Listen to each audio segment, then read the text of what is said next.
Thanksgiving, generally the time of year we all get together for an awkward family meal and watch a bunch of large character-themed balloons and marching bands parading along Manhattan streets before turning on the TV to football.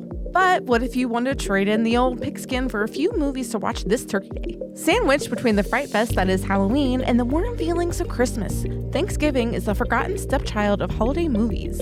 Sure, there are movies referencing Thanksgiving, and maybe even depict the tradition of sitting down for that awkward meal, but few actually focus on the event itself. When putting our list together, we're aiming less diehard and more for Gremlins and covering this holiday spectacle. And of course, absolutely no turkey after midnight. Home for the holidays. After making out with her soon-to-be former boss and losing her job, Claudia is headed home for the holidays to see her dysfunctional family on Thanksgiving. As secrets get exposed and family rivalries play out, a spark of love begins in this cult classic mid-90s film starring an all-star cast of Robert Downey Jr., Holly Hunter, Claire Danes, Dylan McDermott, Charles Dunning, Steve Guttenberg, and Anne Bancroft, directed by Jodie Foster. Jodie Foster wrote a letter praising Robert Downey Jr. for his performance in the movie, but warned he was on a forgiving set and that his heroin use during any other movie production would likely end in disaster for his career. Free Birds. You can't get more Thanksgiving than this 2013 3D animated film about a turkey trying to warn his fellow turkeys about what happens to them during Thanksgiving feasts. Reggie, voiced by Owen Wilson, is captured by Jake, voiced by Woody Harrelson, to go back in time and stop turkeys from being added to the first Thanksgiving menu. This sci-fi comedy is a perfect addition to your Thanksgiving watch list.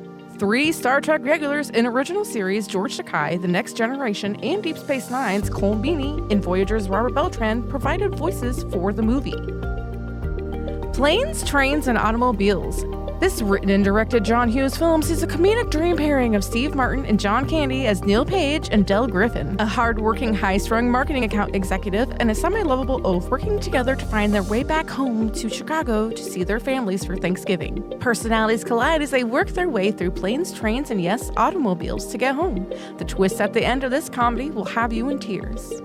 This movie is rated R, most likely because of Steve Martin's car rental tirade in which he throws out the F-bomb 18 times in 60 seconds. Dutch. Tell me if you've heard this one before. It involves 2 characters who start out disliking each other on a road trip to Chicago to get home in time for Thanksgiving. This time, it involves Dutch, played by Ed O'Neill, a working-class, down-to-earth guy who tries to impress his girlfriend by picking up her insufferable, snobbish son, Doyle, played by Ethan Embry from a Georgia boarding school, and bringing him home. After hijinks ensue, Dutch begins to bring out the kid in Doyle. If it sounds familiar, that's because it was written by John Hughes, who decided not to direct it because of its similarities to Planes, Trains, and Automobiles, which was released 4 years earlier.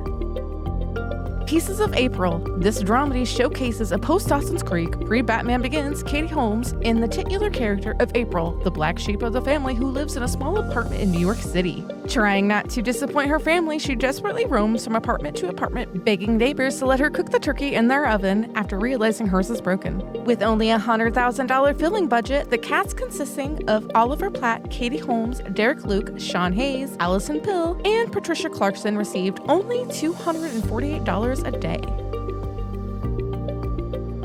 The Oath. Navigating the intricacies of family discussions over Thanksgiving is always difficult, especially when the country is highly divided and your views just happen to go against most of those of the family. In a time where the United States is asking its citizens to sign an oath of loyalty by Black Friday, Chris Montana, played by Ike Barinholtz, tries desperately to stay away from political discussions that can have a major impact on him and his wife, played by Tiffany Haddish. The oath that creates the basis for this movie is modeled after the Truman Loyalty Order of 1947 and Levering Act of 1950, both of which were enacted due to the Red Scare from the Soviet Union and both allowed government agencies to overstep their boundaries. California Crazy meets the Heartland in this zany Thanksgiving film about Crawl, played by Pauly Shore, coming home to meet his soon-to-be in-laws. As you might expect, Pauly Shore ramps up the antics, at first off-putting, but eventually winning the family over before controversy calls the wedding off. Son-in-Law is Pauly Shore's highest-grossing live-action film, as a lead at the box office with $36 million in 1993. Only Encino Man, where he was a supporting character, did he do more business. If none of these are your style, you could always watch the classic, A Charlie Brown Thanksgiving. And then watch the Detroit Lions get beat once again. Let us know what your favorite Thanksgiving movie is in the comments. Subscribe and hit the bell icon so you don't miss a single video. I love this. Die Hard is a Christmas movie.